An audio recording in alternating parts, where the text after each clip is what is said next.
Data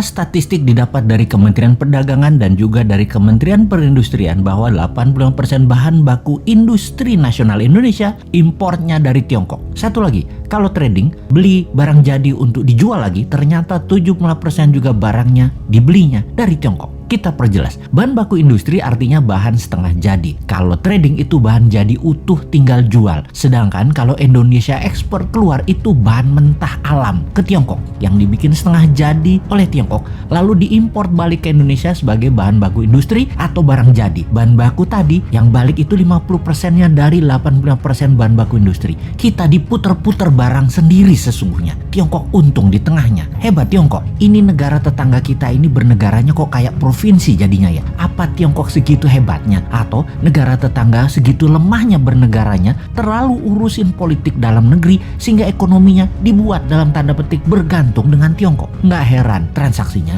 pakai yuan. Baru ngeh saya juga. Multi currency atau mata uang yang berlaku di banyak negara seperti yen, dolar, dan euro memang tidak diperlukan kalau kayak gitu. Ya itulah kenapa istilah provinsi itu muncul. Timur-timur nih, kalau Newman yang pegang mandat, 90% kebutuhan negaranya tergantung rupiah dan barang dari Indonesia. Jadi tanpa perlu diintegrasi penyatuan kembali Timur-Timur ke wilayah Indonesia, ya Timur-Timur sudah jadi provinsi lagi. Sama seperti Gajah Mada menyatukan Nusantara juga bukan pakai military approach, tetapi pakai economic approach, pakai emasnya Majapahit. Atau istilah ini adalah semua dalam buku Akademi Militer namanya kolonialisasi 5.0 seperti yang dilakukan oleh Tiongkok. Kolonialisasi 5.0 pakai yuannya Tiongkok. Itu adalah economic approach. Negara tetangga itu jadinya ya kalah diplomasi, kalah strategi, kalah ekonomi, puncaknya ya kalah kedaulatan. Hal ini tanpa perlu menurunkan bendera merah putih diganti dengan merah bintangnya, ya sudah takluk jadi provinsi juga. Jadi apa kata Beijing deh seakan-akan. Tapi sekali lagi,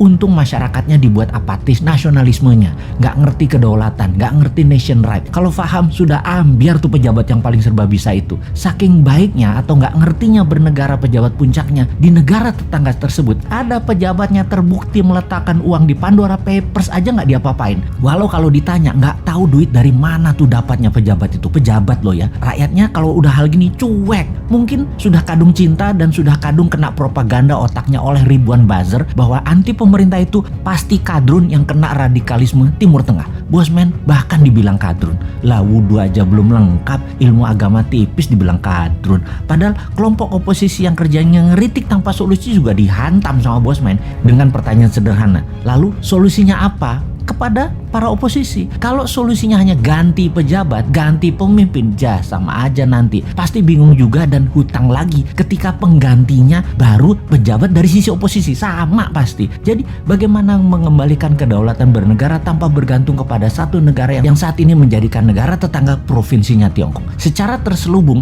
ya terus dibungkus rapih dengan kebinekaan saat ini. Sahabat, buka pikiran putra-putri bangsa Indonesia dengan melihat dunia. Mereka kita buat tinggal di Eropa, tinggal di Amerika Utara, tinggal di Amerika Selatan, di ASEAN dan negara Asia Timur. 5 tahun pertama minimum mereka tinggal 2 tahun untuk ambil kursus apa saja. Juga ambil ilmu kekinian di berbagai belahan dunia. Kirim 10 juta putra-putri terbaik untuk mendapatkan ilmu, mendapatkan jaringan dan pengalaman hidup di berbagai negara yang ekonominya lebih maju dari Indonesia. Di tanah air, sekolah ubah kurikulumnya. Bukan 6 tahun SD, 3 tahun SMP, 3 tahun SMA, total 12 tahun, tapi ubah hanya 10 tahun. Nggak ada yang namanya SD, SMP, SMA. Yang adanya sekolah pratama atau primary school, kemudian sekolah kejuruan, universitas, sekolah tinggi, akademi militer, kepolisian, dan lain sebagainya. Selesai sekolah pratama maka ada wajib militer 2 tahun. Secara teknis, wajib militer selesai dulu, baru 10 juta putra-putri terbaik ini dikirim ke luar negeri dalam 5 tahun ke depan. 10 tahun ke depan, tambah lagi, ada 20 juta putra-putri terbaik ini memiliki nasionalisme yang kuat, berpikir terbuka, pandai, dan membuat banyak perubahan di tanah air tercinta ini hingga menjadi negara berdaulat utuh adalah karena pengalaman mereka selama mereka belajar dan melihat dunia. Itulah bekal untuk Indonesia emas di tahun 2045 versi Newman. Kita tantang yang lainnya, konsepnya mana? Jangan cari populer jual tampang dan kegiatan pakai anggaran Pemda dan anggaran negara dong. Modal sendiri tanpa jabatan, tanpa anggaran pemerintah kalau bisa.